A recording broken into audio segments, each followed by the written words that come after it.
Hello lovelies, welcome back to my channel. It's Candy here, and today we've got something that threw the cat amongst the pigeons for sure.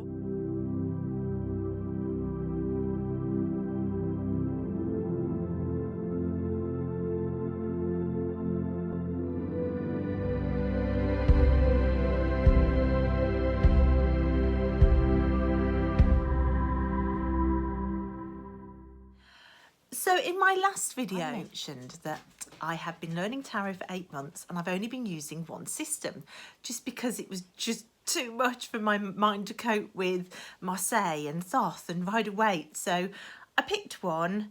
I picked one that seemed the most popular and most widely used, the one that most decks sat with, and I've been studying the Rider-Waite. And I mentioned in my last video that my natural way of reading, I've discovered, is to read slightly more intuitively, as the artist I am, to go with the visuals more and to layer on meanings as and where they fit and as my instinct tells me to. But what happens when you're in that spot and you come across a deck completely unexpectedly that doesn't throw the visuals at you, and you've suddenly presented with almost pip cards but with a background that you've got no visuals really to draw upon? Well, what I found happened is I ran back to the only system I've learnt, the Rider-Waite, and frantically started thumbing through the guidebook to make it fit and getting incredibly confused that I couldn't make it fit. That's what you're about to see. You're also about to see a slow realisation that this deck doesn't fit with Rider-Waite, and a slow realisation that perhaps the guidebook is set out like this for a reason. Perhaps all the numbers are grouped together because the numbers are the key in. Perhaps the numbers are really important. That numerology in the tarot that you haven't quite yet studied. Perhaps that's why the guidebook looks like this. You're about to see a slow realisation that perhaps Rider-Waite-Smith doesn't come into play here. Perhaps it's one of those other systems, you know, the ones that you haven't learnt yet. Perhaps that Thoth thing that you've read about but not looked into. Or, you know, that Marseille thing that, you know, some people use but you've not done yet. Yeah, pip cards. Isn't that linked to Marseille? You'll hear the slow cogs of my mind begin to kick in. And for that, I am so grateful to this deck. I really am. It's got me all fizzy with excitement again to grab something and start studying. The combination of this and Natalia being back online talking about Thoth has got me just gagging at the bit, trying to get to those other systems just to see. I found some rules here that I don't know that I want to learn, and I want to learn them like yesterday. Opening this deck and being confused on camera was my gateway in. So I immediately came away from the unboxing thinking, oh Lord, I've made a pig's ear of that, and started researching. Perhaps those two cards in the majors that you had such an aversion to, the Death card with its body parts everywhere, there might be a historical link to how in your face this Death card is. Perhaps the Death card over time has been watered down a little bit more. Perhaps body parts were more prevalent in older cards. The Lover's card, that again, you put all your baggage and you threw at it because you didn't like this guy in it. You know, perhaps the Lover's card of old was more about choice. So it took me on a historical journey backwards, but mostly it got me thinking about numbers and pips, and how to read pips and Marseille systems.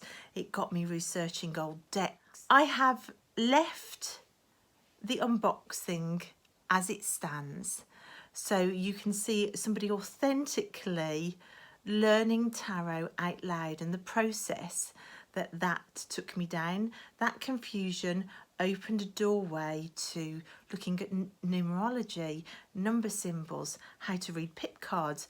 What is a pip card? Are these pip cards?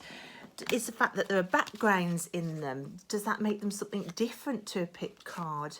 Because, you know, these backgrounds that are almost repeating come into play. Is the colour match historical? Are the majors, the changes across majors, historical? There is one area of this deck, though, that still doesn't sit right with me, and that is the changing of the elements for the wands and the swords. So the swords in this deck are fire, and the wands are air, and that will be something that I won't be taking on board when I read from it. For a start, this is still fire colour. It's all the oranges and reds, and you've got as the background like a volcano erupting, and force and fire and fiery energy, and I can't see that and not see fire. I just can't. And with the swords, you've got this much more airy feel of this yellow with clouds in the sky, and you know, light streaming through windows. It's about air and the sky and light, and I can't read that as fire. So that is the one area of this deck that I thought, well, I'm confused on that, and rightly so. It's not because I've got a lack of knowledge. It just doesn't work. A learning out loud in real time of how to read tarot, and the journey of learning that we're all on, and the fizzy doorways that open up to push you through and say, go on then, that next. So this is the Wisdom Seekers Tarot. Quite a journey. Cat released, pigeons, watch your back. Hello lovelies, I'm here on my swan coffee table, which is a little bit shaky, so I hope that this setup works okay. But I'm here with, yes, you guessed it, another unboxing. So this deck was one that the lovely Autumn, who has got her own channel, Autumn Mystic, when I went over to watch her rainbow tag, which I'll link below, she had some beautiful decks, and I saw this and thought, oh, it's it's by David Fontana. I know nothing about this. I'm literally discovering this literally on camera. It's by Watkins Publishing. It's a 78 card tarot deck. It's a super cute box. It's got a ribbon there. Oh my gosh, I'm knocking the camera so much, guys. So as a lovely autumnal colour book. The contents, it says Introduction, a history of tarot, a world of symbols, getting started and working with the tarot. Then you've got all the major arcana, which are traditional all the way through by the looks of it. The minor arcana, princesses, princes, queens and kings are the court cards. And then you've got readings and layouts at the back. Oh look, so it's colour. Oh, I don't think I was expecting that. So your introduction, your history, the world of symbols, getting started, working with tarot, the major arcana. You've got a little bit about the Fool's Journey, and then you've got card meanings then. So you've got a page for each of the majors. So the cards look like they're numbered with a title on. I can't see any reversal. I can see questions to ask yourself if you pull the card. So that's the major. Oh, the book is set out with the numbers and the cards all together. I wonder if the deck flip through is going to be set out the same. I quite like it when deck layout is like that when you first flip through. I've never seen a book do it though. I really like that. So all the 6s are on a double page spread, all the 7s are on a double page spread, all the 8s, 9s and so on and so on.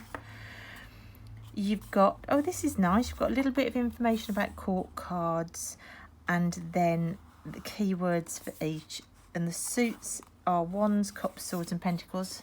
So pretty traditional, apart from the fact you've got princess and prince instead of page and knight. Yep, so all the princesses are put together, all the princes, all the queens and all the kings. Then you've got a little bit of information on reading and layout. You've got a 7-card horseshoe spread. You've got the Celtic cross and the tree of life. Okay, I like the fact there's nowhere for these cards to slide. She says, knocking the camera yet again. And here are the cards. Oh my gosh, these look lovely. These look absolutely fabulous. Okay, let's get that little bit of plastic off. It's nice card stock. It's slightly glossy, not as glossy as, say, the Tower of the She, but not matte either. So just a little tiny bit of gloss. Plain backs. The card stock is lovely. It's flexible, thinner card stock, but still good quality. So my favourite, if that was matte or linen with that sort of thickness, that would be my very favourite type of card stock. Tiny little borders around the edges, but almost unbordered. And then you've got the title at the bottom. So you've got it the same as well in the minors. Okay, so we've got a traditional fool about to step off the cliff with his baggage. Very gesture-ish. The magician. The high priestess. I just love the art style and I loved the colours of these. Absolutely love that Empress card. The Emperor. So very traditional. And again, very traditional here with the Hierophant, but just a lovely art style. It almost looks like coloured pencils. The Lovers. Oh, that's kind of triggering. Arrogant man in the middle going, which one shall I choose? My advice to both of those women would be to turn around and say, neither of us, mate. Oh, the Chariot. That's lovely. That's kind of dynamic, isn't it? Strength. Yeah, I like that Strength card. You can tell there's real gentleness there. She's overcoming his growl with a cuddle. The Hermit. The Wheel of Fortune. Justice. She's beautiful, isn't she? The Hanged Man. He looks very, very chilled out. Oh, gosh. Okay. That's kind of confronting a little bit with all these chopped off heads and these bodies. Quite a confronting death card there. Followed by the beauty of Temperance. I love how loose the chain is around the woman's shoulders. You know, she could literally just pull her head out and be gone. The Tower. That's almost got like a child's storybook feel about that. Oh, beautiful, beautiful star card. The Moon. That's a gorgeous moon card as well. Oh, and that's kind of different. I've not ever looked at the sun card like that, I don't think. That makes me want to go back and re-study the sun card. Judgment. Again, I find that quite confronting. The World. Okay, well, I won't lie. I found some of those majors quite confronting and quite different, some of them. The Death card. Yeah, I just want to climb into the card and drag those women away from him. Love that. not so keen on the High Priestess. Yeah, I really don't like the Death card. So a bit confronting, some of those. Okay. Now, let's have a look at the minors. So we've got the wands to start with. The Ace of Wands, very fiery. Oh, these are pippish. You can see I really wasn't too sure. I just saw a few images of the majors and ordered this deck. More pippish than I was expecting. So you could use these just directly with your knowledge of Rider-Waite. The Four of Wands, which is normally your celebration card. I wonder why that one is not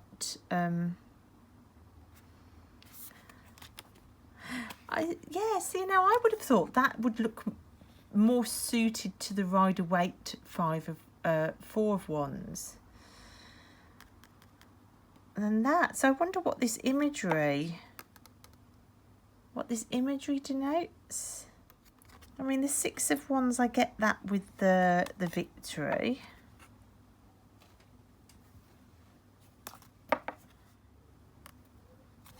Let's have a look at the guidebook.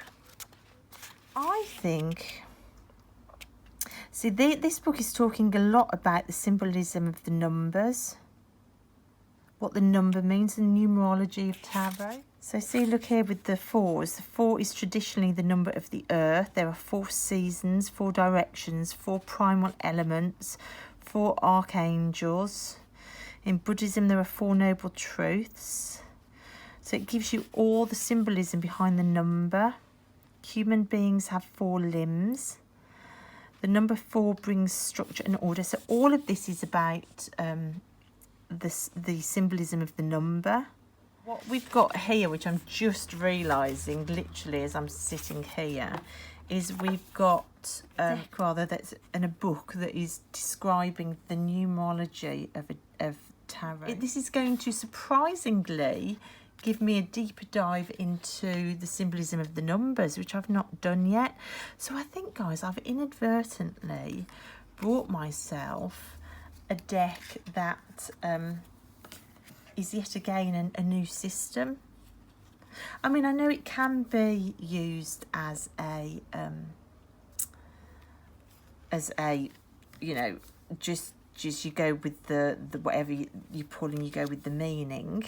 So it doesn't need to be a new system. But the guidebook certainly is talking about the numerology. I mean, look, the 10 of Wands is normally burden. I mean, that doesn't look like burden unless it's implying that it's now become a vine that all the flowers are leaning on. Let's see what it says about tens. Our possession of 10 fingers explains why our system of counting is based upon the number 10. So again, we start with numbers. We can summarise by saying, now here are the meanings, that the 10 of Wands represents what we defend against. The 10 of Swords, what we fight against. The 10 of Cups, what we give to life.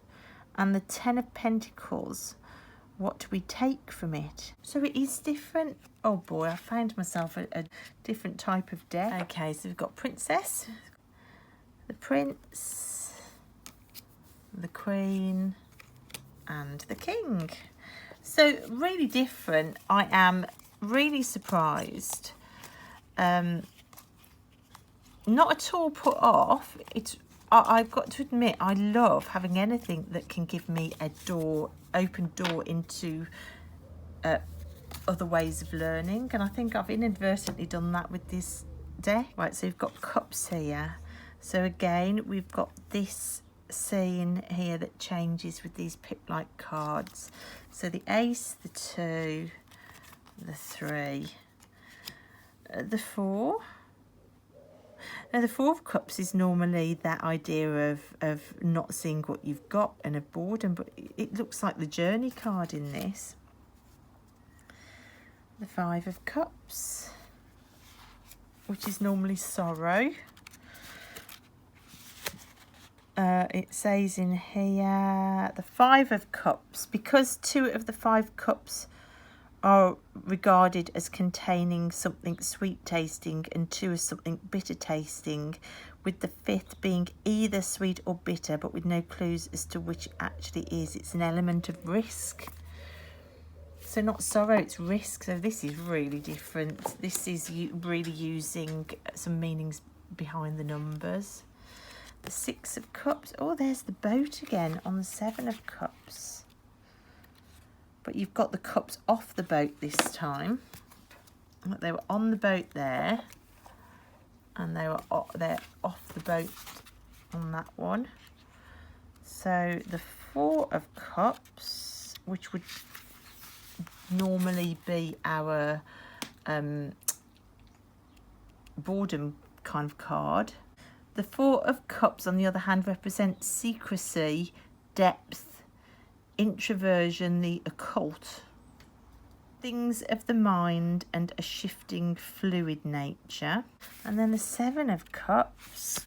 The Seven of Cups, like the cups used by the magician to reveal his magical objects, symbolises the esoteric, the occult act of concealment. Oh lordy, guys, this is different. Okay, I've got the Eight. I think I can safely say now that this is a very, very different type of deck to what I was expecting. Prince, the Queen, she's beautiful. The King, did I get all of those courts?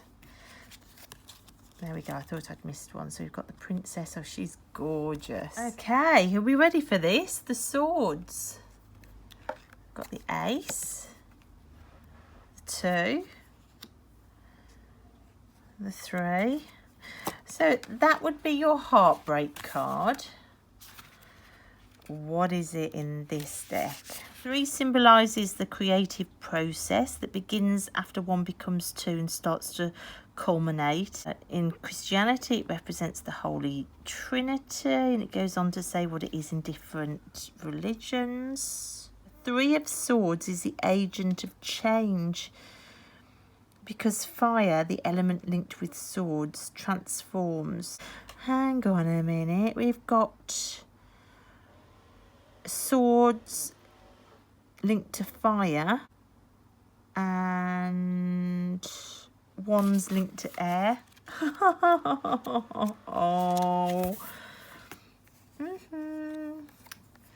Okay. Four of Swords. Let's just pretend we didn't read that. The Five of Swords. The Six of Swords.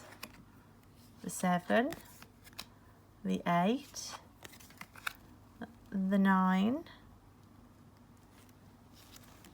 And the Ten of Swords, which would normally be your ending card. The Ten of Swords questions whether we have chosen the right targets to fight against and whether we stay silent when we should speak out. Totally different, isn't it? Totally different. You've got the Princess, the Prince, the Queen, and the King. I love the court cards. Right, and last but not least, we've got the Ace of Pentacles, the Two, the Three, and the Four, the Five, the Six, the Seven, the Eight, the Nine. I do love them though. The 10, oops, and the Princess, the Prince, the Queen, that's beautiful, and the King. Wow. So Wisdom Seekers Tarot, you have fried my brain. Do I like it? Yes. For the artwork, yes. I do like pip cards. And I've got one Marseille deck and nothing else with pip cards in. So this is really nice to have. There are a couple of cards I don't like, namely the Lovers and the Death card. And I am surprised, to be honest. I'm surprised that I hadn't realised it was so different. Not what I was expecting. Yes, slightly confronted. Yes, slightly mind fried. Yes, wondering how on earth I can order a deck knowing so little of it, which just goes to show how I need to possibly research a bit more, but it also shows how drawn to imagery I am. If I see a card that I love, and I think it was the court cards on this one that pulled me in, about how it's for me the images speak. I am thrilled to have a pip card deck.